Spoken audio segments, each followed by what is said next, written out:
প্ৰথমে আমাৰ সন্মানীয় আমাৰ দলৰ সভাপতি আৰু আমাৰ যিমান দলৰ বিষয়ববীয়া কৰ্মকৰ্তা বিশেষ কৰি আমাৰ মাজবাট সমষ্টিৰ যিমানখিনি আমাৰ দলৰ কৰ্মকৰ্তাসকল আছে সবকে মই বহুত বহুত ধন্যবাদ যাচিছোঁ। এইবাৰ সকলোৱে মোৰ ওপৰত বিশ্বাস কৰি পুনৰ তৃতীয়বাৰৰ কাৰণে মোক প্ৰাৰ্থিত্ব দিয়াৰ বাবে। আৰু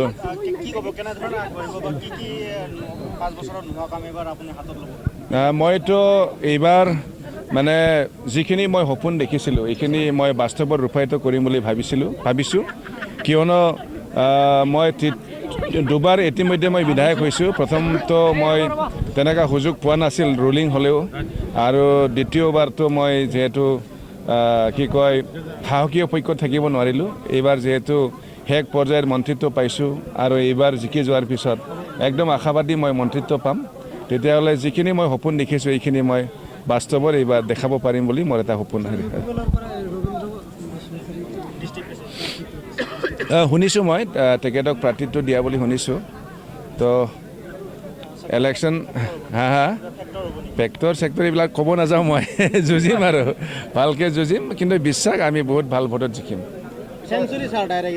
বহুত ভাল ভোটত জিকিম। এইটো মই কোৱা কথা নহয়, সকলো ৰাইজে কৈছে এইবাৰ আমাৰ BPF দল হিচাপে মাজবাট সমষ্টিত আমি বহুত ভালকৈ জিকিম, এইটো কথা চবেই কৈছে।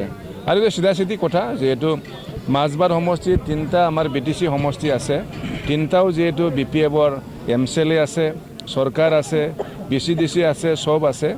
তো আৰু যিখিনি আমাৰ 4টা মাহ গৈছে নতুন চৰকাৰৰ, এই 4 মাহত যথেষ্ট ছাকচেছফুলি BPFে কাম কৰি আছে।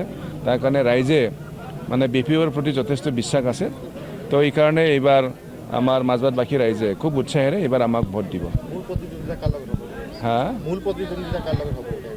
প্ৰতিদ্বন্দ্বিতা মূল বুলি ক'বলৈ কোৱা নাযায়, যিহেতু ইয়াত কি কয় জয় ভাৰত খেলিব, কংগ্ৰেছ খেলিব, তাৰপিছত UPPL খেলিব, তেখেতসকলকতো প্ৰায় সমানেই দেখা পাওঁ। তাৰ কাৰণে কাৰ লগত হ'ব এইটো কোৱা নাযায়।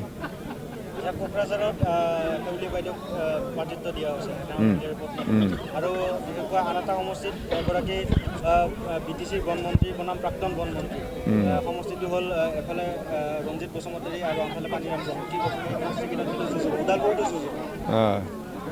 নাই। এইবাৰ আপোনালোকে যুঁজ হ'ব বুলি দেখা পাইছে, মইতো ভাবোঁ ইমানখিনি যুঁজ নহয়।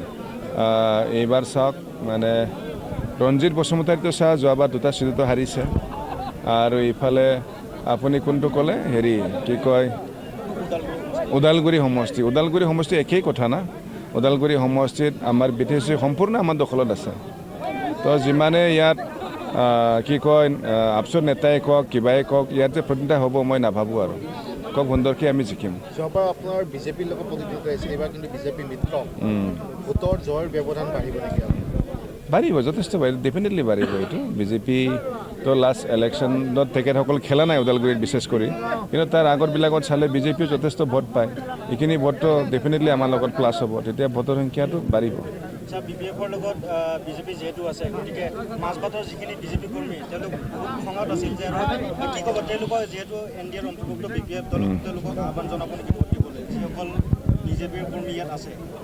নাই, এইটো দলৰ সিদ্ধান্ত। দলৰ যিহেতু সিদ্ধান্ত হৈছে, আমি এতিয়া NDA হিচাপে আছোঁ, এজন দুজন যিহেতু মানে প্ৰাৰ্থীত্ব আশাত আছিলে, তেখেতসকলে অলপ দুখ পাব। এইটো একেবাৰে বেয়া পোৱা বুলি নহয়, দুখ পাব, কিন্তু দলৰ সিদ্ধান্তটো চবেই মানি ল'ব লাগিব। তাৰ কাৰণে আমাৰ লক্ষ্য হ'ল এইবাৰ পুনৰ NDAৰ চৰকাৰ আনিব লাগে, তাৰ কাৰণে সকলোৱে থাকিব, একেলগে কাম কৰিব,